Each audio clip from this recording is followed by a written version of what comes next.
Welcome to new TV Telugu. ఇప్పుడు AP top 10 చూద్దాం.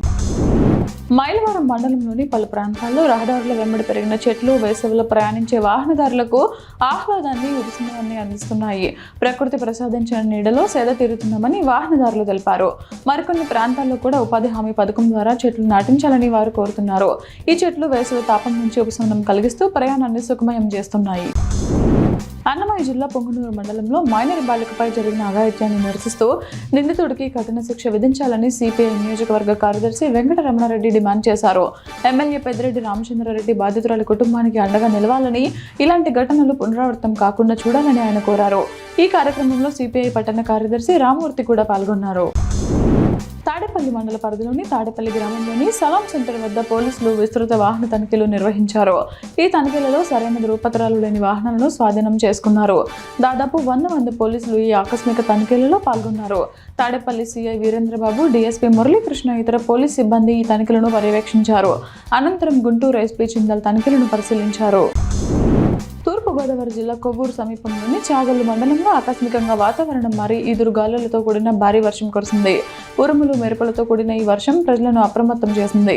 ఈ ఆకస్మిక వర్షం కారణంగా సాధారణ ప్రజలు, రైతులు తీవ్ర ఇబ్బందులు ఎదుర్కొంటున్నారు. ముఖ్యంగా ప్రయాణాలు ప్లాన్ చేసుకున్న వారు, పెళ్లిళ్లు మరియు శుభకార్యాల ఏర్పాట్లు చేసుకున్న వారు అంతరాయం కలగడంతో అసౌకర్యానికి గురయ్యారు. అనకాపల్లిలోని ప్రసిద్ధ నూకాంబిక అమ్మవారి దేవస్థానం జాతర మహోత్సవాల్లో భాగంగా నిర్వహించిన సాంస్కృతిక కార్యక్రమాలు ఆకట్టుకున్నాయి. సిరి డాన్స్ అకాడమీ విద్యార్థులు ప్రదర్శించిన కూచిపూడి నృత్యాలు ప్రత్యేక ఆకర్షణగా నిలిచాయి. నృత్య గురువు స్వర్ణ టీచర్ ఆధ్వర్యంలో చిన్నారులు శాస్త్రీయ నృత్య రీతులతో ప్రేక్షకులను మంత్రముగ్ధులను చేశారు. గణపతి ప్రార్థనతో ప్రారంభమైన ఈ కార్యక్రమం అమ్మవారి స్తోత్రాలు, తరంగం వంటి ప్రదర్శనలతో కొనసాగింది. ప్రకాశం జిల్లా కనిగిరి ప్రభుత్వ వైద్యశాలలో కొత్తగా నిర్వహిస్తున్న డయాలసిస్ కేంద్రం అదనపు గదుల నిర్మాణ పనులను ఎమ్మెల్యే ముక్కు ఉగ్ర నరసింహారెడ్డి పరిశీలించారు. పనుల నాణ్యతపై ఆయన ఆరా తీసి అధునాతన వస్తువులతో రోగులకు సకాలంలో మెరుగైన వైద్య సేవలు అందించాలని ఆదేశించారు. బీజేపీ 46వ ఆవిర్భావ దినోత్సవం సందర్భంగా స్టేట్ నాయి బ్రాహ్మణ కార్పొరేషన్ డైరెక్టర్ యనాపు యేసు పార్టీ శ్రేణులకు శుభాకాంక్షలు తెలిపారు. బీజేపీ ప్రపంచంలోనే అతిపెద్ద రాజకీయ పార్టీగా అవతరించి నవభారత నిర్మాణం, వికసిత భారత నిర్మాణ కళలను సాకారం చేస్తుందని ఆయన అన్నారు. ప్రధాని మోదీ నేతృత్వంలో దేశం అభివృద్ధి పదంలో దూసుకుపోతోందని, కార్యకర్తల ఐక్యత, అంకితభావం దేశాన్ని కొత్త శిఖరాలకు తీసుకువెళ్తాయని పేర్కొన్నారు. పామరు పట్టణంలో గ్యాస్ సిలిండర్ల కొరత తీవ్రమైంది. బుక్ చేసుకున్న వారికి సిలిండర్లు వస్తుండటంతో ప్రజలు గ్యాస్ కంపెనీ వద్ద భారీ క్యూలు కడుతున్నారు. ప్రజలు సిలిండర్ల కోసం లైన్లలో నిలబడ్డారు. నెల రోజులుగా గ్యాస్ కోసం అవస్థలు పడుతున్నామని, ఇప్పుడు క్యూలో నిలబడలేక మరింత ఇబ్బంది పడుతున్నామని ప్రజలు వాపోతున్నారు.